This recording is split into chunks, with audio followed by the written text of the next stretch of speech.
إن الله وملائكته يصلون على النبي يا أيها الذين آمنوا صلوا عليه وسلموا تسليما اللهم صل على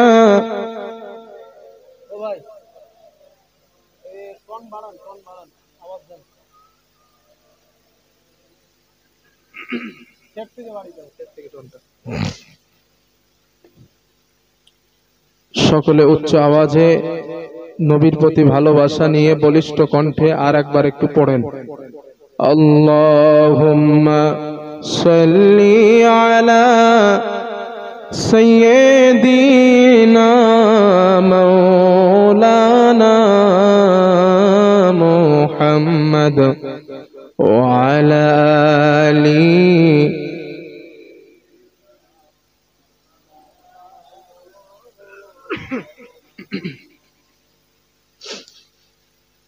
কে বুঝিবে এ দুঃখ আমার ওগো মাবুদ তুমি ছাড়া কাকে শোনাই ব্যথা বিরহে ওগো মাবুদ তুমি ছাড়া কে বুঝিবে এ দুঃখ আমার ওগো মাবুদ তুমি ছাড়া কাকে শোনাই ব্যথা বিরহের ওগো মাবুদ তুমি ছাড়া কেটে যাই দিন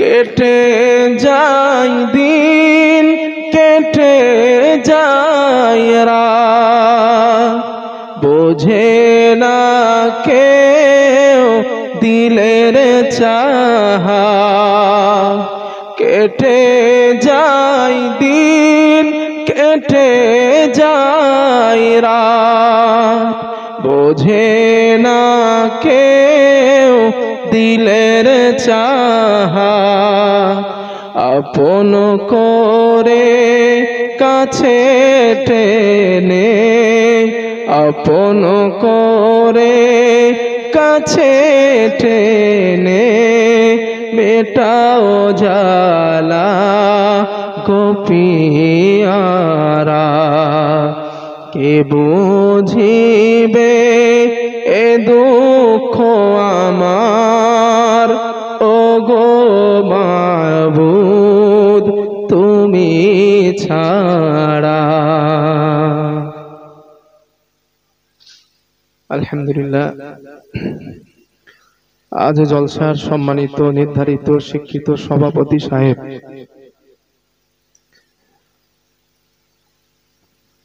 স্টেজে উপবিষ্ট আকাশের তারকা সাদৃশ ওলামায়ে কেরাম আপনাদের মসজিদের আমার বন্ধুবর সম্মানিত ইমাম সাহেব হুজুর তার সঙ্গে পার্শ্বস্থ গ্রাম থেকে আগত সম্মানীয় অতিথি সকল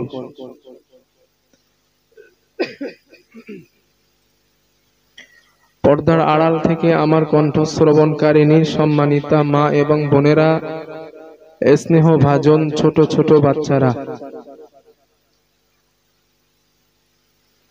মাগরিবের পর থেকে এশার পর থেকে আপনাদের ইমাম সাহেবের কাছ থেকে আপনারা গুরুত্বপূর্ণ নসিহত মূলক কথা শ্রবণ করছিলেন এখন আমি আপনাদের সামনে বসেছি কথা বলার জন্য। আল্লাহ যদি চান কিছু কথা আলোচনা করব। আমা তৌফিকি ইল্লা বিল্লাহ। রব্বি শরহ লি সদরি ওয়া ইয়াসসির লি আমরি ওয়াহলুল উকদাতাম মিন লিসানি ইয়াফকাহু কওলি। রব্বি জিদনি ইলমা রব্বি ইয়াসসির ওয়া লা তুআসসির ওয়া তাম্মিম বিল খাইর। সুবহানাকা লা ইলমা লানা ইল্লা মা আল্লামতানা ইন্নাকা আনতাল আলিমুল হাকিম। আমরা আলোচনা শুরু করার পূর্বে সেই মহান গরিয়ান মরিয়ান সর্বশক্তিমান আল্লাহ রব্বুল ইজ্জাত ওয়াল জালালকে একটু কালিমাতুশ শুকর আদায় করে নেই উচ্চ আওয়াজে, প্রাণ খুলে সকলে মিলে একবার বলি আলহামদুলিল্লাহ। নবীজির প্রতি জানাই দরুদ পড়ি সাল্লাল্লাহু আলাইহি ওয়াসাল্লাম। সম্মানিত আমার যুবক বন্ধু এবং আব্বাজানেরা, কমিটির কিছু ভাই আমার কাছে দাবি করছিলেন, হুজুর আপনি আজ জাহান্নামের আলোচনা করেন, আমাকে ঘরে বলছিলেন। তা আমি প্রথম মত দিয়েছিলাম যে হ্যাঁ ঠিক আছে, জাহান্নামের আলোচনা করব ইনশাআল্লাহ। কিন্তু আমি দেখলাম, শুনতে পেয়েছি আমার পূর্বের আপনাদের সম্মানিত ইমাম সাহেব আপনাদের কাছে জাহান্নামেরই কথা বলছিলেন। সর্বশেষ যে আয়াতটা উনি পড়েছিলেন, ওয়াকালাদ দুআফাউ লিল্লাযীনা ইসতাকবারু ইন্না কুন্না, কি আয়াতটা পড়ছিলেন? ফি জান্নাতি ইয়াতাসাআলুন। তার আগে একটা কথা বলছিলেন উনি, যখন শয়তানের সঙ্গে হাসুরবাসীদের সঙ্গে দেখা হবে।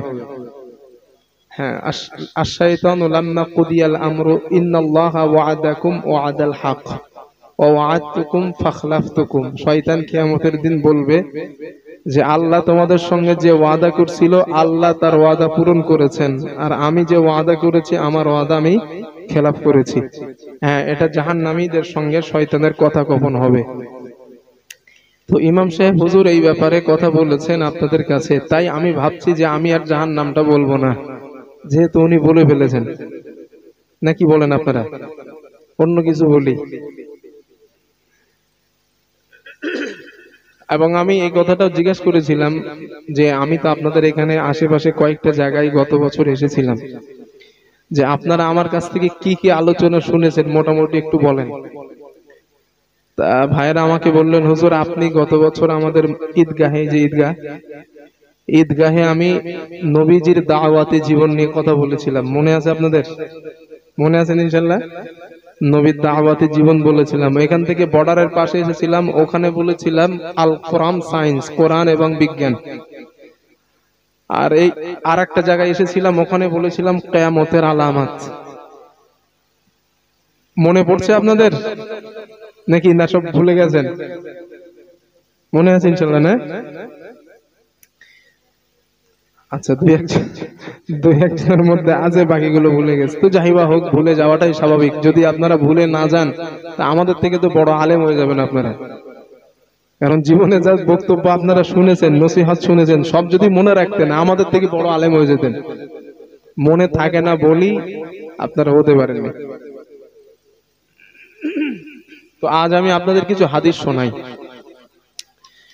যে হাদিসগুলো আরবিগুলো মাথায় রাখার দরকার নাই, আলেমরা রাখলে চলবে, আপনারা শুধু বাংলাগুলো মনে রাখেন। আশা করি ইনশাআল্লাহ ইহ জীবন পরজীবনে আমাদের জন্য উপকারে আসবে। তবে কথাগুলো ছোট ছোট ভাষায় বলছি, একটু মন দিয়ে যারা আছেন একটু শোনার চেষ্টা করেন। মা বোনেরা যারা প্যান্ডেলে আছেন, অযথা গল্প না করে আমার কথাগুলো একটু মন দিয়ে শোনার চেষ্টা করুন।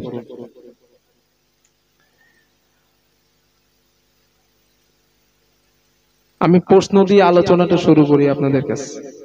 আমরা এখানে যারা বসে আছি, আমরা সকলের নবীজির উম্মাত, ঠিক না? শুধু উম্মাত না, আমরা সকলেই মুসলিম, এটাও তো ঠিক। রাসূলুল্লাহ সাল্লাল্লাহু আলাইহি ওয়াসাল্লামের উম্মাত আমরা সকলে, লেকিন একটা পার্থক্য আছে। পার্থক্যটা হলো আমরা নবীজির উম্মাত বটে, দাবি করি, কিন্তু নবীকে কেউ ভালোবাসি 1%, কেউ 2%, কেউ 3%, কেউ 5%, কেউ 10%, কেউ 80%, কেউ 20%, ঠিক কিনা বলেন? কিভাবে? কেউ মুখে দাড়ি রাখে, তার নিয়ত হলো যে রাসূলুল্লাহ সাল্লাল্লাহু আলাইহি ওয়াসাল্লামের মুখে দাড়ি ছিল, এই জন্য আমিও নবীর ভালোবাসায় 1% আমি দাড়ি রাখলাম, এটা নবীকে 1% ভালোবাসা হলো।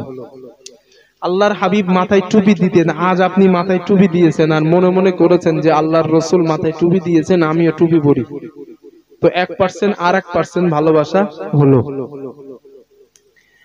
কেউ উজুর আগে মেসওয়াক করেন, চিন্তা করেন আল্লাহর রসুল মেসওয়াক করতেন, আমিও মেসওয়াক করি, আর 1% ভালোবাসা হলো। কেউ হাঁটুর নিচেই জুব্বা অথবা চেরা পাঞ্জাবি পরেন, নিয়ত আল্লাহর হাবিব হাঁটুর নিচেই জুব্বা বা চেরা পাঞ্জাবি পরতেন, আমি পরে আর 1% নবীকে ভালোবাসি, ইত্যাদি ইত্যাদি অনেক বলা যাবে। তবে এটাই অর্থ দাঁড়ায় যে রাসূলুল্লাহ সাল্লাল্লাহু আলাইহি ওয়াসাল্লামকে আমরা কোনো না কোনো ভাবেই ভালোবাসি। ঠিক তো ভাইয়া? ভালোবাসি। তবে মজার ব্যাপার হলো রাসূলুল্লাহ সাল্লাল্লাহু আলাইহি ওয়াসাল্লাম আমাদেরকে পার্সেন্ট করে ভালোবাসেন না, তার উম্মত যারা নবী সবাইকেই সমানভাবে ভালোবাসেন। সুবহানাল্লাহ। এখন কিভাবে? এইবার আমি হাদিসগুলা বলি, আপনারা হাদিসগুলা মাথায় সাজান। আর একটা কথা আগে একটু জিজ্ঞাসা করি, এটা ব্রেন থেকে উত্তর দেবেন, খুব চিন্তা ভাবনা করে বলবেন, আবেগে যেন বলবেন না, বিবেক দিয়ে বলবেন। বর্তমান দুনিয়ায় টাকা, অর্থ, সম্পদ, জমি জায়গা, ব্যাংক ব্যালেন্স, সন্তান সন্ততি, বাবা মা ইত্যাদি ইত্যাদি জাগতিক সম্পদ দুনিয়ায় যা আছে আমাদের, আমরা এইগুলাকে বেশি ভালোবাসি না আল্লাহর রাসূলকে বেশি ভালোবাসি? উচিত বাসি কোনটা? আমরা সম্পত্তিকে ভালোবাসি, এটাই সত্য কথা। এটা আমার সঙ্গে বলেন আর আপনারা আমার সঙ্গে বললেও কি হবে, আমি তো নবীরে আমার অর্থ থেকে, সম্পদ, সন্তানের থেকে ভালোবাসতে পারি নাই, কারণ আমার এখনো ফজরের নামাজ কখনো কখনো কাজা হয়ে যায়। তো ফজরের নামাজ যদি আমার কাজা হয় তাহলে তো দুনিয়ারই বেশি ভালোবাসলাম, হিসাব তো তাই বলে। হ্যাঁ, এটা সত্য কথা, একদম বাস্তব। আপনার লজ্জার কি আছে? আমি মিথ্যা বলে আমার লাভ কি ভাই? আমি তো পীর দাবি করছি না। জলসা করে বাড়ি গেছি রাত 3টের সময়, ঘুমিয়ে গেছি। আর আমার একটা অভ্যাস আছে, আমি রাত্রে বাড়ি গেলে ফজরের আগে যদি 1-1.5 ঘন্টা সময় থাকে, আমি একটা কিতাব নিয়ে পড়ি। আর কখনো কখনো শরীর যখন পারে না, হয়তো পড়তে পড়তে এখানেই কাত হয়ে যায়। যদি কেউ না ডাকে ওই দিন ফজরের নামাজ জিবরাইল পড়ে, আমার খবর থাকে না। তা এমন মাঝে মধ্যে আমারও ফজরের নামাজ কাজা হয়। তো যদি আমার ফজরের নামাজ কাজা হয় তাহলে আমি নবীরে সব থেকে ভালোবাসলাম কেমনে? হিসাব তো ওটাই বলে। তাহলে অর্থ এটাই দাঁড়ায় যে রাসূলুল্লাহ সাল্লাল্লাহু আলাইহি ওয়াসাল্লামকে আমরা সবকিছু থেকে ভালোবাসতে এখনো পারিনি।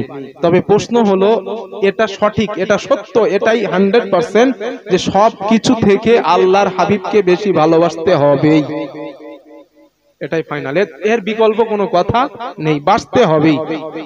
কিন্তু প্রশ্ন হলো, হুজুর আমরা কেন ভালোবাসবো? এটাই যে সবকিছু থেকে আল্লাহর নবীকে আমরা ভালো কেন বাসবো? এবার হাদিসগুলো শোনেন। এই জন্য ভালোবাসবো, এই জন্য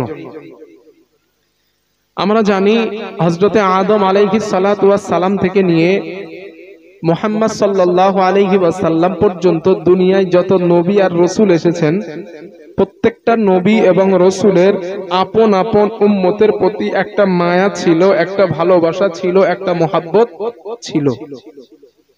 দুইজন নবীর কথা কোরআনুল কারীমের মধ্যে আসছে, অনলি দুইজন। এই দুইজন নবীর উম্মতের প্রতি কত মায়া ছিল, মহব্বত ছিল, আগের নবীদের কত মায়া ছিল, এই মায়ার কথাটা আল্লাহ তাআলা এই দুইজন নবীর মাধ্যমে আমাদের নবীকে আল্লাহ জানালেন। কথা কি বোঝাতে পারছি আমি? একটু কথা বলেন। আমি কি বোঝাতে সক্ষম হচ্ছি? আমার কথা বুঝতে পারছেন তো ইনশাআল্লাহ? না, আপনারা এটা ভালো করেও জানেন যে আমি কথা বলাই শ্রোতাদের, আপনারা এটা ভালো করে জানেন, এজন্য একটু কথা বলেন আল্লাহর রাস্তায়। তো দুইজন নবীর দৃষ্টান্ত দিয়ে আল্লাহ তাআলা তার রসুলকে জানালেন, ও নবী, আপনার আগে যে রসুল এবং নবী দুনিয়াতে এসেছেন তাদের আপন আপন উম্মতের প্রতি কত মায়া ছিল, ভালোবাসা ছিল, এটা আপনি জানেন এই কোরআন থেকেই। দুইজন নবী, একজন হযরত ইব্রাহিম আলাইহিস সালাম আর একজন হযরত ঈসা আলাইহিস সালাম, এই দুইজন নবীর উম্মতের প্রতি কত মায়া ছিল এই দৃষ্টান্তটা কোরআনের মধ্যে আসছে। আর আমাদের নবী এই কথাটা কোরআনের মাধ্যমে পড়েছেন। খুব মন দিয়ে আজ আলোচনাটা শোনেন, খুব মন দিয়ে। হযরতে ইব্রাহিম আলাইহিস সালাম আল্লাহর কাছে ওনার উম্মতের জন্য দোয়া করলেন। কি দোয়া? ইব্রাহিম নবী আল্লাহরে বলছেন, আল্লাহ, রব্বি ইন্নাহুন্না আদলালনা কাসীরাম মিনান নাস, ও আমার রব, এই মূর্তিগুলো, এই ঠাকুরগুলো অনেক মানুষকে পথভ্রষ্ট করেছে। ফামান তাবিআনি ফাইন্নাহু মিন্নি, যারা আমার অনুসরণ করে আল্লাহ তারা আমারই অন্তর্ভুক্ত। ওয়ামান আসানি, আর যারা আমার অনুসরণ করে না, ফাইন্নাকা গফুরুর রহিম, আল্লাহ তুমি ক্ষমাশীল, আল্লাহ তুমি দয়ালু। সুবহানাল্লাহ।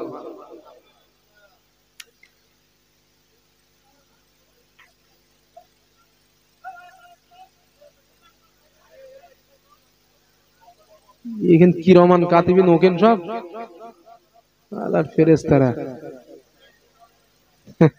সেই দেখতিস তো।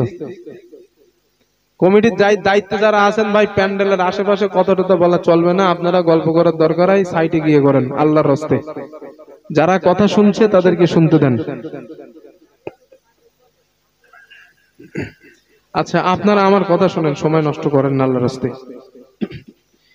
তো ইব্রাহিম আলাইহিস সালাম আল্লাহর কাছে দোয়া করলেন, আল্লাহ, যারা আমার অনুসরণ করে তারা আমার দলে আছে, ওরা জান্নাতে যাবে, কথা ঠিক আছে। কিন্তু যারা আমার অনুসরণ করেন আল্লাহ, তুমি চাইলে ওদেরকে ক্ষমা করে দিতে পারো, ওদেরকে মাফ করে দিতে পারো, কারণ তুমি ক্ষমাশীল, তুমি দয়ালু। সুবহানাল্লাহ। উম্মতের প্রতি ইব্রাহিম নবীর এই মায়ার দৃষ্টান্ত আল্লাহ জানালেন। হাদিসের মধ্যে আসছে ওয়াতালা কাউলা ঈসা আলাইহিস সালাম, ঈসা নবীর উম্মতের প্রতি কত মায়া ছিল এই কথাটা আমাদের নবী কোরআনের মাধ্যমে পড়েছেন। ওটা কোন দোয়া ছিল? আমার বন্ধুগণ, হযরত ঈসা আলাইহিস সালাতু ওয়াস সালাম আল্লাহর কাছে ওনার উম্মতের জন্য দোয়া করলেন, আল্লাহ, ইন তুআযিবুহুম ফাইন্নাহুম ইবাদুক, ও আমার আল্লাহ, আপনি এদেরকে আযাব দিবেন, এরা তো আপনারই বান্দা। আল্লাহ, এদেরকে কেমন করে আযাব দেবেন, এরা তো আপনারই বান্দা। ওয়া ইন তাগফির লাহুম, আর যদি আপনি এদেরকে মাফ করে দেন, আপনি এদেরকে ক্ষমা করে দেন, ফাইন্নাকা আনতাল আজিজুল হাকীম, ও আমার আল্লাহ, আপনি যদি এদেরকে মাফ করে দেন, এদেরকে ক্ষমা করে দেন, আল্লাহ তুমি মহাপরাক্রমশালী, তুমি মহাপ্রজ্ঞাময়। ঈসা নবী আল্লাহকে মায়া লাগাতে চায়, ও আমার আল্লাহ, এরা নাফরমানি করেছে, এই জন্য আপনি এদেরকে আযাব দিবেন। কেমন করে দেবেন, এরা তো আপনারই বান্দা। কথা বুঝতেছেন? আল্লাহ কি করে আযাব দেবেন? আল্লাহ, এরা তো আপনার বান্দা। আল্লাহ, আমার বন্ধুগণ, এই দুইজন নবীর উম্মতের প্রতি কত মায়া, উম্মতের প্রতি কত ভালোবাসা আমাদের নবী কোরআনের মাধ্যমে পড়লেন। আল্লাহর নবী চিন্তা করলেন, হাই হাই, এই নবীদের উম্মতের প্রতি কত মায়া। আল্লাহর নবী আর নিজেকে সামলাতে পারলেন না। আল্লাহর হাবিব, আল্লাহর হাদিসের মধ্যে পাওয়া যায়, নবীজির সাথে সাথে ফারাফা ইয়াদাইহি, দুটো হাত আকাশের দিকে নবীজি উঁচা করলেন। আল্লাহর নবী উঁচা করে আল্লাহর কাছে কান্না করা শুরু করলেন, আল্লাহুম্মা উম্মতি উম্মতি, ফাবাকা, আল্লাহ আমার উম্মত আমার উম্মত আমার উম্মত, নবী উম্মতি উম্মতি বলে কান্না করা শুরু করলেন। আল্লাহ তাআলা নবীজির কান্না দেখে জিবরাইলকে ডাক দিলেন, ইয়া জিবরিল ইযহাব ইলা মুহাম্মদ, জিবরিল আমার নবীর কাছে যাও, ফাসাল হুমা ইউবকিকা, আমার নবীকে প্রশ্ন করবা আমার নবী কেন কাঁদে, আমার নবীর কান্নার কারণ কি, আমার নবীকে গিয়ে জিজ্ঞাসা করবা। হযরতে জিবরাইল আল্লাহর নবীর কাছে আসলেন, ফাসআলা, নবীকে প্রশ্ন করলেন, ইয়া রাসূলুল্লাহ আপনি কেন কান্না করেন? আল্লাহর নবী বলেন, জিবরিল ইব্রাহিম নবীর উম্মতের জন্য কত মায়া, ঈসা নবীর উম্মতের জন্য কত মায়া, ফাআখবারাহু বিমা ক্বাল, আমি নবী আমার উম্মতের জন্য আল্লাহর কাছে দুই হাত উঁচা করে কান্না করা শুরু করেছি।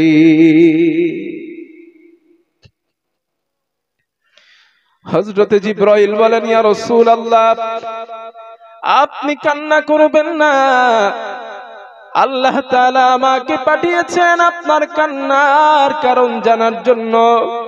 হযরতে জিবরাইল আল্লাহর কাছে গেলেন, রব্বুল আলামিন আপনার নবী কান্না করে তার গুনাহগার উম্মতের মায়ায়, আপনার হাবিব উম্মতের জন্য কান্না করছে। আল্লাহ বলেন, জিবরিল আমার নবীর কাছে যাও, আমার নবীকে গিয়ে বলবা, ইন্না সানুরদিকা ফি উম্মাতিকা ওয়ালা নাসুক, ও জিবরিল আমার নবীর কাছে যাও, আমার নবীকে গিয়ে বলবা, ও নবী আমি আল্লাহ আপনার উম্মতের ব্যাপারে আপনাকে অসন্তুষ্ট করব না, আমি আল্লাহ সন্তুষ্ট করার ওয়াদা করলাম।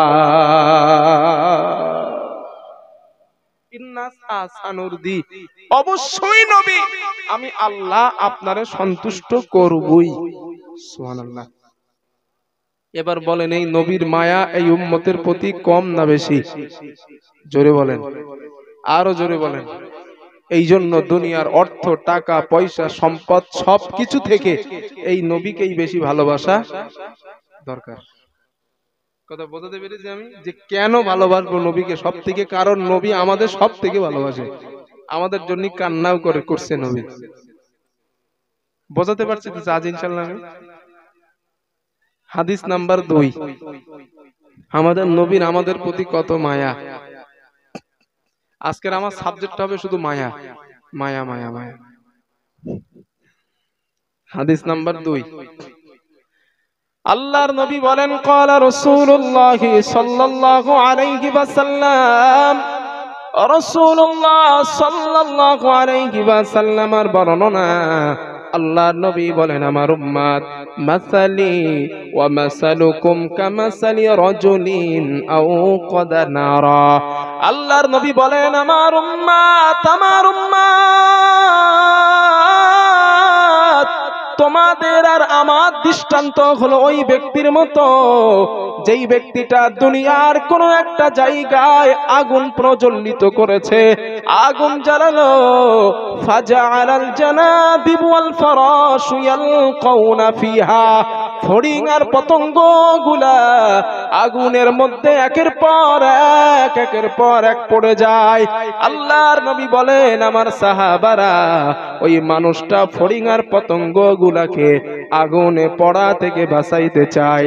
ওই লোকটা বলে, তোরা আগুনের মধ্যে যাস না, আগুনের মধ্যে পড়িস না, কিন্তু একজন মানুষ কতজন ফড়িং আর পতঙ্গগুলাকে আগুনে পড়া থেকে বাঁচাইতে পারে? ঠিক তো? আল্লাহর নবী বলেন, আমার সাহাবারা শোনো, ওহুয়া ইয়াদুবুহুন্না আনহা, অধিকাংশ ফড়িং আর পতঙ্গগুলা আগুনের মধ্যে পড়ে যায়, কারণ ও ব্যক্তিটা একজন কতজনকে থাকাবে। আল্লাহর নবী বলেন, আমার উম্মত ওই ব্যক্তির সঙ্গে আমি রাহমাতুল লিল আলামিন তোমাদের দৃষ্টান্ত একই। আল্লাহর নবী বলেন আমার উম্মত ওয়া আনা আখিদুন বিহুজাজিকুম আনিন নার, আমি নবীজি তোমাদের কোমর ধরে ধরে জাহান্নামের আগুন থেকে বাঁচাইতে চাই। ও উম্মত, আমি তোমাদের কোমরটা ধরে রেখেছি তোমরা যেন জাহান্নামের মধ্যে চলে না যাও। এই হাদিসটা পড়ার পর আমি চিন্তা করলাম, আল্লাহর নবী শরীরের হাতের কথা কেন বললেন না? শরীরের অন্য কোনো অঙ্গ ধরার কথা কেন বললেন না? আল্লাহর নবী কোমর ধরার কথা কেন বললেন? আমি এটাই চিন্তা করে পেলাম। আপনারা হাডুডু খেলা দেখেছেন? আমি দুইবার দেখেছি। আপনারা জানেন হাডুডু খেলায় যদি কোমর ধরতে পারে ও কিন্তু আর ছাড়াইতে পারে না, ঠিক তো সাজি? আর ছাড়াতে পারেন। আল্লাহর নবী হাদিসের মধ্যে বলেন ওয়া আনা আখিদুন বিহুজাজ, আমি নবী তোমাদের কোমরটা ধরে রাখলাম যেন তোমরা আমার হাত থেকে ছিটকে জাহান্নামের মধ্যে না চলে যাও। কিন্তু আল্লাহর নবী বলেন উম্মত না না না, ওয়া হুয়া ওয়ান্তুম তাফাল্লাতুনা ইয়াদাইক, এরপরে অধিকাংশ আমার উম্মত তোমরা আমার হাত থেকে ছিটকে ছিটকে জাহান্নামের মধ্যে চলে যাচ্ছ। ও যুবক, যখন সুদ খাবার কথা মনে হবে একবার চিন্তা করবা, আল্লাহর হাবিব তোমার কোমরটা ধরে রেখেছেন তুমি যেন জাহান্নামের মধ্যে না যাও। জিনা করার কথা যখন মনে হবে একবার চিন্তা করবেন, আল্লাহর নবী আমার কোমরটা ধরে রেখেছেন আমি যেন জাহান্নামের মধ্যে না যাই। নামাজ ছেড়ে দেওয়ার কথা যখন মনে হবে একবার চিন্তা করবেন, আল্লাহর হাবিব আমার কোমরটা ধরে রেখেছেন আমি যেন জাহান্নামের মধ্যে না যাই। মানুষকে ঠকানোর কথা, মানুষকে কষ্ট দেওয়ার কথা যখন মনে করবেন, মনে আপনার হবে একবার চিন্তা করবেন, আল্লাহর হাবিব 1400 বছর আগে আমাকে বলেছেন উম্মত আমি তোমার কোমরটা ধরে রেখেছি তুমি যেন জাহান্নামের মধ্যে না যাও। আল্লাহর নবী বলেন ওয়ান্তুম তাফাল্লাতুনা ইয়াদাই, এরপরে অধিকাংশ হাত থেকে ছিটকে তোমরা জাহান্নামের মধ্যে চলে যাচ্ছ।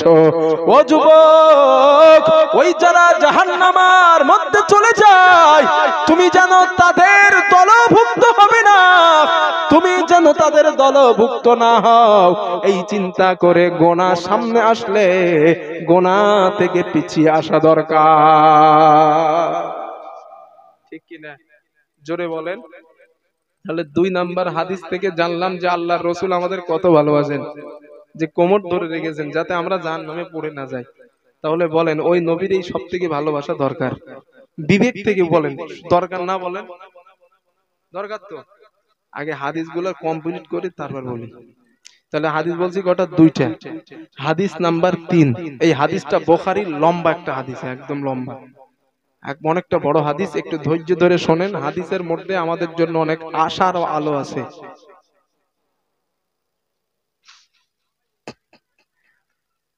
হাদিসের রাবি নবী সাহাবা আনাস ইবনে মালিক। আমি মাঝে মাঝে আপনাদের জিজ্ঞাসা করব যে হাদিসের রাবি কে, আপনাদের বলতে হবে ইনশাআল্লাহ। রাজি আছেন না? তাও কথা বলেন না। আমি জিজ্ঞাসা করব আপনাদের যে হাদিসের রাবি কে, হাদিসের রাবি কে, বর্ণনাকারী কে, এবং হাদিসটা কোন হাদিসে আছে এটা জিজ্ঞাসা করব আমি আপনাদের। একটু জবাব দেবেন তো ইনশাআল্লাহ নাকি? না ঠান্ডায় সব জড়ো জড়ো মেরে যাচ্ছে? ঠান্ডা তো এখন বেশি পড়েনি, আরো পড়বে। হ্যাঁ, ঠান্ডার সময় ঠান্ডা পড়া তো ভালো, না হলে ফসল টসল ভালো হবে না। ঠান্ডায় আর সব বসে যাচ্ছে এমনি। তাহলে হাদিসের রাবি আনাস ইবনে মালিক, আর হাদিসটা বুখারীর। হাদিসটা খুব মন দিয়ে শোনেন, এই হাদিস দ্বারাও প্রমাণিত হবে নবী আমাদের কত ভালোবাসেন। عن أنس بن مالك رضي الله تعالى عنه قال আল্লাহর নবীর সাহাবা আনাস ইবনে মালিক রাদিয়াল্লাহু তাআলা আনহুর বর্ণনা, তিনি বলেন হাদ্দাসানা মুহাম্মাদিন সাল্লাল্লাহু আলাইহি ওয়াসাল্লাম, রাসূলুল্লাহ সাল্লাল্লাহু আলাইহি ওয়াসাল্লাম বর্ণনা করেছেন, ইদা কানা ইয়াউমুল কিয়ামাতি মাদান নাসু বা'দুহুম ইলা বা'দ। হযরতে আনাস বলেন রাসূলুল্লাহ সাল্লাল্লাহু আলাইহি ওয়াসাল্লামের বর্ণনা, তিনি বলেন রাসূলুল্লাহ সাল্লাল্লাহু আলাইহি ওয়াসাল্লাম বলেছেন, কিয়ামতের দিন মানুষগুলা পাগলের মতো দৌড়াতে শুরু করবে। হাসরের ময়দানে মানুষগুলা পাগলের মতো দৌড়াবে, দৌড়াতে দৌড়াতে ফায়াতুনা আদম আলাইহিস সালাম, নবী আদম আলাইহিস সালামের কাছে ছুটে যাবেন। আল্লাহর নবী বলেন, আদম নবীর কাছে যাওয়ার পর আদম আলাইহিস সালামকে বলবেন, ফায়াকুলুনা ইশফা লানা ইলা রাব্বি, ও পয়গম্বর আদম আপনি আমাদের জন্য আল্লাহর কাছে একটু সুপারিশ করুন, আমরা হাসরের ময়দানের আযাব আর সহ্য করতে পারি না। আদম নবী জবাব দিবেন হাসরবাসীরা, ফায়াকুলু লাস্তু লাহা, আমি আদম ওই কাজের যোগ্য না, আমি পারবো না, আমার পক্ষে সম্ভব না।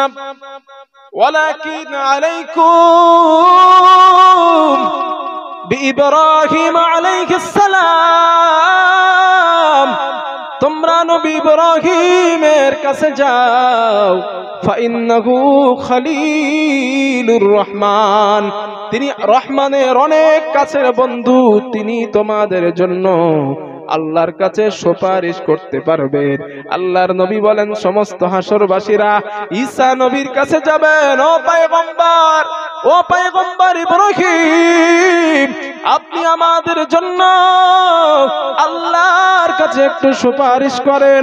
ইব্রাহিম নবী জবাব দিবেন হাসরবাসীরা, ফায়াকুলু লাস্তু লাহা, আমি ইব্রাহিম ওই কাজের যোগ্য না।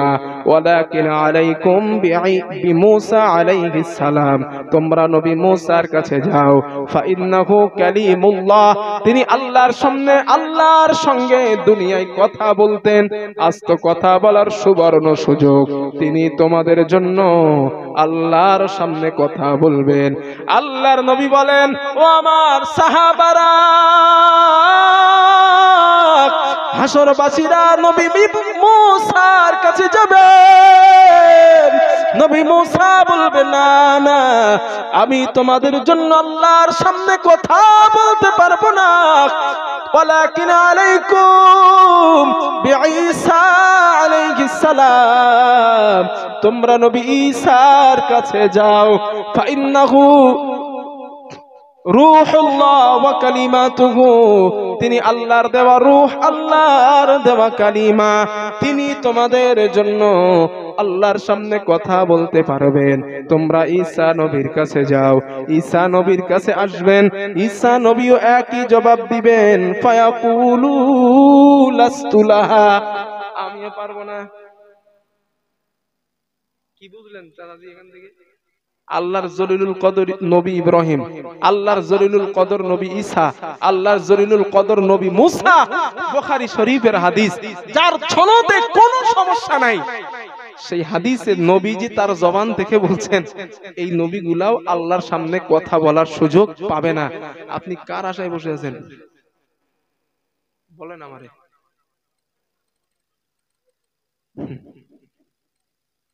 আল্লাহর জলিলুল কদর নবীরা পর্যন্ত আল্লাহর সামনে কথা বলার সুযোগ পাবে না, সাহস হবে না যে বলি কেমনে। কেন পাবে না জানেন? এই কথাটা হাদিসে এখানে বুখারীতে লেখা নাই। এই কথাটা কেন পাবে না, পারবে না কেন, সাহস পাবে না কেন, এই কথাটা তাফসিরে লেখা হয়েছে। এটা হাদিস জি না, আমি বলি শেষ করতে দেন আমারে। তাহলে এতটা নবী ঈসা আলাইহিস সালাম পর্যন্ত কোন নবী আল্লাহর সামনে কথা বলার সুযোগ পাচ্ছে না। কেন পাচ্ছে না? এই কথাগুলা তাফসীরের মধ্যে লেখা হয়েছে। এক নাম্বার, আদম নবী অজুহাত পেশ করবেন। কি অজুহাত? আল্লাহ তাআলা কোরআনের মধ্যে বলেন লা তাকরাবা হাযিহিস শাজারাতা ফাতাকুনা মিনাজ জালিমিন। আল্লাহ তাআলা বলেন পয়গম্বর আদম আমি তো তোমাকে বলেছিলাম ওই গাছের নিকটে তুমি যাবে না, যদি যাও ফাতাকুনা মিনাজ জালিমিন তুমি জালিমদের অন্তর্ভুক্ত হয়ে যাবে। আদম নবী আল্লাহর এই কথা অমান্য করেছিল না করে নাই? জোরে বলেন। আদম নবী অমান্য করার কারণে আল্লাহ দুনিয়ায় পাঠালেন। আদম নবী আল্লাহর কাছে দোয়া করলেন রব্বানা, এটা আমার সাথে পড়েন, রব্বানা যালামনা আনফুসানা ওয়া ইল্লাম তাগফির লানা ওয়া তারহামনা লানাকুনান্না মিনাল খাসিরিন। আদম আলাইহিস সালাম আল্লাহর কাছে দোয়া করলেন, ও আমার আল্লাহ, রব্বানা ও আমার রব, যালামনা আনফুসানা আমি আমার নফসের প্রতি জুলুম করেছি, ওয়া ইল্লাম তাগফির লানা যদি তুমি আমাকে ক্ষমা না করো, ওয়া তারহামনা এবং আমার প্রতি রহম না করো, লানাকুনান্না মিনাল খাসিরিন আমি ক্ষতিগ্রস্তদের অন্তর্ভুক্ত হয়ে যাব। এই দোয়া যখন নবী আদম করলেন, এই দোয়ার মধ্যে দুইটা শব্দ আছে, একটা ওয়া ইল্লাম তাগফির লানা, দুইটা ওয়া তারহামনা। আল্লাহ শুধু ক্ষমা করলে হবে না, রহমও করা লাগবে। সুবহানাল্লাহ বলবেন না? আল্লাহ শুধু ক্ষমা করলে চলবে না, ওয়া ইল্লাম তাগফির লানা আমারে ক্ষমা করো, শুধু ক্ষমা করলে হবে না, ওয়া তারহামনা আবার রহমও করো। আল্লাহ রহমও করলেন, কারণ এই রহম করার অর্থ আল্লাহ নবী আদম আলাইহিস সালামকে আল্লাহ নবী বানালেন। যদি রহম না করতেন, দয়া না করতেন, নবী বানাতেন না। এটা থেকে আপনি কি বুঝলেন? আদম নবী মাফও পেলেন, রহমও পেলেন, এরপরে ওনার টেনশন আল্লাহ যদি জিজ্ঞাসা করে কি বলবো? আল্লাহ যদি আমাকে জিজ্ঞেস করেন আদম আমি তোমাকে বলেছিলাম ওই গাছের নিকটে তুমি যাবে না, আল্লাহকে আমি কি জবাব দিব? হাসরবাসীরা আমি পারবো না, মুসা ইব্রাহিম নবীর কাছে যাও। ইব্রাহিম নবী বলবেন আমি তো পারবোই না, কারণ উনি ছোট্টবেলায় পাড়ার বন্ধুরা ইব্রাহিম নবীকে বলেছিলেন ইব্রাহিম চলো না আমরা বাজারে ঠাকুর দেখতে যাই, মেলা দেখতে যাই। ইব্রাহিম নবী আকাশের দিকে তাকালেন, আল্লাহ কোরআনে বলেন ফানাযারা নাযারাতাও ফিন নুজুম ফাকালা ইন্নী সাকিম। ইব্রাহিম আলাইহিস সালাম আকাশের দিকে তাকালেন, তাকিয়ে বললেন ইন্নী সাকিম আমি ইব্রাহিম অসুস্থ, আমি মেলায় যাব না। মুফাসসিরিনে কেরাম বলেন ইব্রাহিম আলাইহিস সালাম উনি শারীরিক অসুস্থ ছিলেন না, মানসিক অসুস্থ ছিলেন। এরপরে ওনার টেনশন, আল্লাহ যদি জিজ্ঞাসা করেন তুমি শারীরিক অসুস্থ ছিলে না, তুমি ইন্নী সাকিম কেন বলছিলাম আমি অসুস্থ? চিন্তা করতেছেন ভাই? একটা কথা যেটা মিথ্যা না, এটাকে বলা হয় তাউলিয়া। এটারে বলে উনি মানসিক অসুস্থ ছিলেন, এটা মুফাসসিরিনে কেরাম লিখেছেন। এর পরেও ওনার ভয়, আল্লাহ যদি জিজ্ঞাসা করে আমি কি বলবো? ইব্রাহিম নবী বলবেন মুসার কাছে যাও, মুসা নবী বলবেন আমি তো পারবোই না, মোটেও পারবো না। কেন পারবো না? সূরা আল কাসাসের মধ্যে পুরো পরিপূর্ণ আলোচনাটা পাওয়া যায়। এই আলোচনা যতটুকু বললে হয় অতটুকু বলছি। মুসা আলাইহিস সালাম ফাওয়াকাদাহু মুসা একজন কিপ্তিকে উনি ঘুষি মেরেছিলেন, ফাকাদা আলাই লোকটা মারা যায়। ফাওয়াকাদাহু কদা ইয়াকিজু মানে ঘুষি মারা। অনেক হুজুরে বলতে শুনছি চড় মারছিল না? আপনারা শুনেছেন না চড়? না এটা ভুল ব্যাখ্যা। কদা ইয়াকিজু মানে চড় না, এটা ঘুষি। চড়ের ব্যাখ্যা ও শব্দ আলাদা, এটা চড় বললে ভুল হবে। ফাকাদা ইয়াকিজু মানে ঘুষি মারা। এত জোরে ঘুষি মেরেছে ফাকাদা আলাই লোকটা মরে গেছে। মুসা নবীর ঘুষি খেয়ে যখন মারা যায়, মুসা আলাইহিস সালাম আল্লাহকে বলেন রব্বিন্নী যালামতু নাফসি, ও আমার আল্লাহ আমি আমার নফসের প্রতি জুলুম করেছি, ওয়া ইল্লাম আল্লাহুম্মা ইন্নী যালামতু নাফসি ফাগফিরলি, আল্লাহ তুমি আমাকে ক্ষমা করো। আল্লাহ সাথে সাথে বলেন মুসা ফাগফারা লাহু, আমি আল্লাহ তোমাকে ক্ষমা করে দিলাম। সুবহানাল্লাহ। মুসা নবী ক্ষমা পেলেন, তারপরে ওনার ভয়। আল্লাহ যদি জিজ্ঞেস করেন পয়গম্বর মুসা, কেন তুমি বললা, কেন তুমি আমার বান্দাকে ঘুষি মেরে হত্যা কেন করেছিলে? আল্লাহ যদি জিজ্ঞাসা করেন, কারণ মুসা নবী তাকে মেরে ফেলতে চায় নাই, সংশোধন করতে চেয়েছিলেন। এরপরে ঘুষির এতটা পাওয়ার লোকটা মারা যায়। আল্লাহ সাথে সাথে সার্টিফিকেট দিলেন, মুসা আমি আল্লাহ তোমাকে ক্ষমা করে দিলাম, তোমারে মাফ করে দিলাম। এরপরে নবী মুসার টেনশন, আল্লাহ যদি জিজ্ঞাসা করে কি বলবো? সুতরাং আমি পারবো না, ঈসা নবীর কাছে যাও।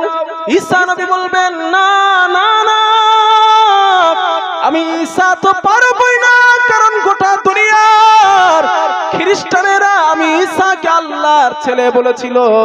আল্লাহ কোরআনের মধ্যে বলেন, ওয়াকালাতিল ইয়াহুদু উযাইরুন ইবনুল্লাহ ওয়াকালাতিন নাসারাল মাসীহ ইবনুল্লাহ। তাম দুনিয়ার খ্রিস্টানেরা ঈসা নবীকে বললেন, ঈসা আপনি আল্লাহর পুত্র, আল্লাহর ছেলে। ঈসা নবী বললেন, না না না, ইন্নী আবদুল্লাহ, আমি ঈসা আল্লাহর বান্দা। আতানিয়াল কিতাব ওয়া জাআলানি নবিয়্যা, আমাকে রিসালাত দেওয়া হয়েছে, আমাকে কিতাব দেওয়া হয়েছে। আমি ঈসা আল্লাহর পুত্র না, আল্লাহর ছেলে না, আমি আল্লাহর বান্দা। ঈসা নবী বলবেন, আমি জানি না তারা আমাকে আল্লাহর ছেলে বলার কারণে আজ আল্লাহ আমার সঙ্গে কি ব্যবহার করবে। তবে হাসরবাসীরা, আমি ঈসা তোমাদেরকে একটা সাজেশন দিই আজকের আল্লাহর সামনে। কেবলমাত্র শুধুমাত্র একমাত্র একজন ব্যক্তি কথা বলার অধিকার যিনি রাখেন, তিনি আর কেউ নন, ওয়ালাকিন আলাইকুম বিমুহাম্মাদিন সাল্লাল্লাহু আলাইহি ওয়াসাল্লাম। আজ তিনি আখিরি জামানার পয়গম্বর নবী মুহাম্মদ রাসূলুল্লাহ সাল্লাল্লাহু আলাইহি ওয়াসাল্লাম আজ তোমাদের জন্য আল্লাহর সামনে কথা বলতে পারবেন। আজ তিনি ছাড়া কথা বলার সাহস আল্লাহর সামনে কারো হবে না। আল্লাহর নবী বলেন, সাহাবারা শোনো, ফায়াতুনি ফায়াকুল, হাসরবাসীরা আমি নবী আমার কাছে আসবে। আল্লাহর নবী বলেন, আমার কাছে আসার পর আমি নবী তাদেরকে ফিরিয়ে দেব না। আল্লাহর নবী বলেন, আমি বলবো আনা লাহা, হ্যাঁ আজ এই কাজের জন্য আমি নবী মুহাম্মাদই যোগ্য। সুবহানাল্লাহ। আমি নবী মুহাম্মদ সাল্লাল্লাহু আলাইহি ওয়াসাল্লাম আজ এই কাজের জন্য আমি যোগ্য। আল্লাহর নবী বলেন, সাহাবারা শোনো, ওই হাসরের দিন আমার আল্লাহ আমাকে স্পেশাল কিছু কালেমা, স্পেশাল কিছু বাক্য শেখাবেন, যেই বাক্যগুলা অতীতের কোন নবীকে শেখানো হয় নাই। আমার আল্লাহ ওই বাক্যগুলা আমি নবীজি আমাকেই শেখাবেন। আল্লাহর নবী বলেন, ও আমার সাহাবারা, লা ইয়াহজুরুনিল আন, ওই বাক্যগুলো আমি নবীজি আজও জানি না। ওই বাক্যগুলা কি বাক্য আল্লাহ হাসরের দিন আমি নবীকে শেখাবেন, ওই বাক্যগুলো আমি নবী আজও জানি না। তবে সাহাবারা শোনো, হাসরের দিন আল্লাহ আমাকে শেখাবেন, ওই বাক্যগুলো আমাকে শেখানোর পর ফাহমাদাহু বিতিলকাল মাহমিদ, আল্লাহর নবী বলেন ওই বাক্যের মাধ্যমে আমি নবীজি আল্লাহর প্রশংসা করা শুরু করব। ওয়া আখিরু লাহু সাজিদান, এবং আমি নবীজি আল্লাহর সামনে সিজদায় পড়ে যাব। আল্লাহর নবী বলেন, আমি সিজদায় পড়ে যাবার পর আমাকে বলা হবে, ফায়ুকালু ইয়া মুহাম্মদ, আমাকে বলা হবে, হে মুহাম্মদ, ইরফা রাসাকা, মুহাম্মদ তোমার মাথা ওঠাও, ওয়াকুল বলো ইসমালাকা তোমার কথা শোনা হবে, ওয়াসাল তুতা তুমি যা চাও আজ তোমাকে তাই দেওয়া হবে, ওয়াশফা তুশাফা তুমি যদি কারো জন্য সুপারিশ করতে চাও আমি আল্লাহকে বলো সুপারিশ করার অনুমতি দেওয়া হবে। জোরে জোরে বলেন সুবহানাল্লাহ, নারায়ে তাকবীর।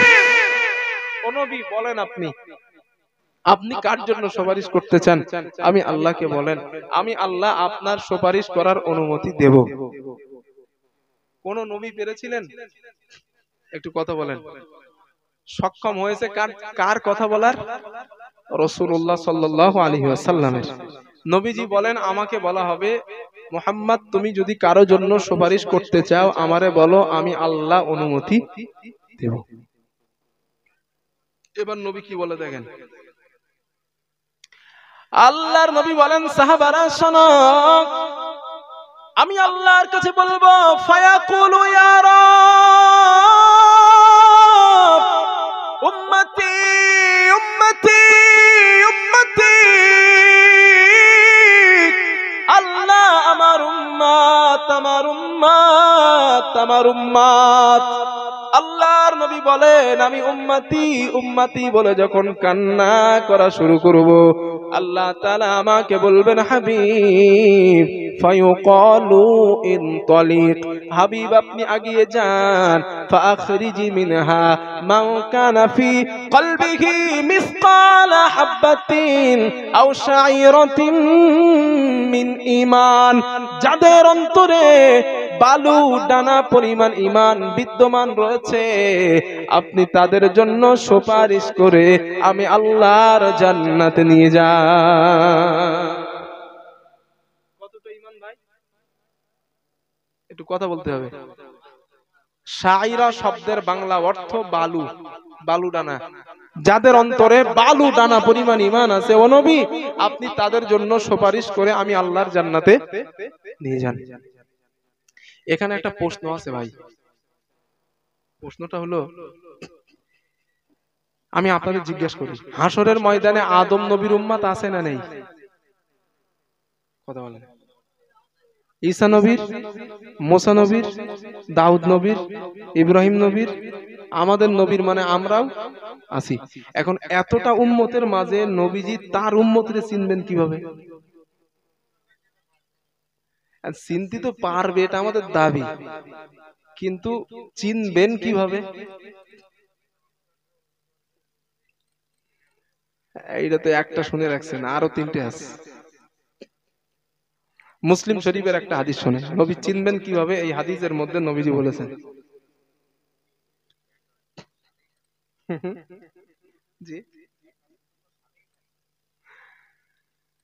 মুসলিম শরীফের হাদিসটা শুনেন। এইখানে নবীজি সাল্লাল্লাহু আলাইহি ওয়াসাল্লাম বলেছেন, নবীজি সাল্লাল্লাহু আলাইহি ওয়াসাল্লাম বলেছেন আমি আমার উম্মতকে চিনব কিভাবে, এই হাদিসটা মুসলিম শরীফের হাদিসের মধ্যে আছে। আল্লাহর নবী বলেন ক্বালা রাসূলুল্লাহ সাল্লাল্লাহু আলাইহি ওয়াসাল্লাম, রাসূলুল্লাহ সাল্লাল্লাহু আলাইহি ওয়াসাল্লামের বর্ণনা। আল্লাহর নবী বলেন আনা আউয়ালু মান ইউযানু লাহু বিসসুজুদি ইয়াউমাল কিয়ামাহ। আল্লাহর নবী বলেন আমার উম্মত হাসরের ময়দানে আমি নবীজি সর্বপ্রথম সিজদায় পড়ে যাব। ওয়া আনা আউয়ালু মান ইউযানু লাহু বিরাসিক, এবং আমি নবীজি সর্বপ্রথম আল্লাহর সামনে থেকে আমার মাথাটা উঠাইবো, আমি আগে সিজদায় যাব, আমি আগে সিজদা থেকে মাথা উঠাবো। আল্লাহর নবী বলেন আমি আমার মাথা ওঠানোর পর ফায়াউযুরু আমি নবী আমার সামনে তাকাবো, ওয়া মিন খালফি আমি আমার পিছনে তাকাবো, ওয়া আন ইয়ামিনি আমি আমার ডানে তাকাবো, ওয়া আন ইয়াসারি আমি নবী আমার বামে তাকাবো। আল্লাহর নবী বলেন চতুর্দিকে তাকানোর পর হা উলাই উম্মতি মিন বাইনিল উমাম। আল্লাহর নবী বলেন আমার সাহাবারা লক্ষ লক্ষ কোটি কোটি উম্মতের মাঝে আমি নবী আমার উম্মাত গুলাকে চিনে নিব। সাহাবারা বললেন হুজুর চিনবেন কিভাবে? আল্লাহর নবী বলেন চারটা আলামত দেখে চিনব। কয়টা? চারটা এই আলামত গুলা নিজের জীবনে আনতেই হবে, এটাই হলো শ্রেষ্ঠ কথা। এই চারটা আলামত আপনার জীবনে বাস্তবায়িত করতেই হবে, না হলে নবী আপনারে চিনবেন না। সারা জীবন তো শুনে আসছেন ওই উযু করবো নামাজ পড়বো, ওইটা হলে না এত খামোকা নাকি? না, এটা মুসলিম শরীফের হাদিস।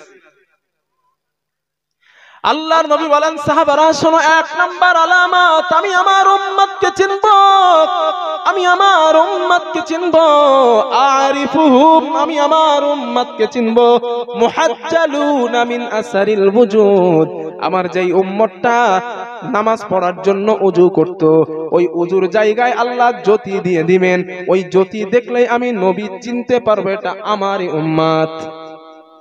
এক নাম্বার। আরো তিনটে আছে। আল্লাহর নবী বলেন, দুই নাম্বার, আমি আমার উম্মতকে চিনবো, আরিফুহুম, আমি আমার উম্মতকে চিনবো, ইউতাউনা কুতুবুহুম আইমানিহিম, ওইটা যে আমার উম্মত, আমার আল্লাহ ডান হাতে আমলনামা দিয়ে দিবেন। যার ডান হাতে আমলনামা আসবে, আল্লাহ নবী বলেন, আমি দেখলেই চিনতে পারবো এটা আমি নবী, আমারই উম্মত। ডান হাতে আমলনামা। এখন ভাই বসে আছেন, চিন্তা করে ডান হাতে আমলনামা আসবে।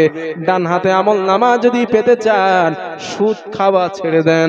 ডান হাতে আমলনামা যদি পেতে চান, মসজিদে নামাজের মধ্যে যান। ডান হাতে আমলনামা যদি চান, নিজের বিবিরে ঘরের মধ্যে পর্দায় রাখেন। ডান হাতে আমলনামা যদি চান, মানুষকে কষ্ট দেওয়া ছেড়ে দেন। যদি ডান হাতে আমলনামা চান, মিথ্যা কথা বলা ছেড়ে যান। যদি ডান হাতে আমলনামা চান, ঘুষ খাওয়া ছেড়ে দেন। ডান হাতে যদি আমলনামা চান, চিটিংবাজি ছেড়ে দেন। কথা বুঝাইতে পারছি? এখন আশায় বসে আছেন, না না না না, আমি আমার নবীর উম্মত, সুপারিশে জান্নাতে যাব। মামুর বাড়িতে গিয়ে কলা খাইবেন না, এত সহজ না। স্পষ্ট মুসলিম শরীফের হাদিস। নবী বলেন, আমি উম্মতকে চিনবো কিভাবে জানো? দুই নাম্বার, আরিফুহুম ইউতাউনা কুতুবুহুম আইমানিহিম, আমার উম্মত যে হবে তার ডানাতে আমলনামা আসবে। সারা জীবন চিটিংবাজি করেছেন, মানুষের ফাঁকি দিয়েছেন, হারাম খেয়েছেন, আপনার ডানাতে আমলনামা আসবে, ঘোড়ার ডিম আসবে। পুরো মিথ্যা কথা ভাই, এটা পুরো মিথ্যা কথা। শুধু নূর নূর চমকালেই যে নবী সুপারিশ করবেন না, এই চারটে আলামত থাকতে হবে, তারপর নবী চিনবে আপনি নবীর উম্মত। তার মধ্যে একটা, উজুর জায়গায় নূর আসবে। দুই নাম্বার, ডান হাতে আমলনামা আসবে। আর ডান হাতে আমলনামা আনতে গেলে মনে যা চাইবে ওইটা করা যাবে না। মন চাইবে যে আমার বউটারে নিয়ে একটু বাজারে যাই, বসিরহাটে মার্কেটিং করতে যাই, মন চাইবে, কিন্তু গেলে হবে না। মন চাইবে না একটু মসজিদে আজান হচ্ছে, নামাজে এখন যাবার দরকার নাই, এখন যাবো না, থাক পরে যাবো। মন চাইবে, কিন্তু না, আজান শুনলেই মসজিদে যাবে। মনে ইচ্ছা করবে, মনের মধ্যে ইচ্ছা করবে না, মনের মধ্যে চাচ্ছে একটু সুদের টাকা খাই, ব্যাংকে 10 লাখ টাকা রাখি, বছরে 50,000 টাকা সুদ হবে, ওইটা দিয়ে সংসার চালাবো, এই চিন্তা করবে মন, কিন্তু করলে হবে না।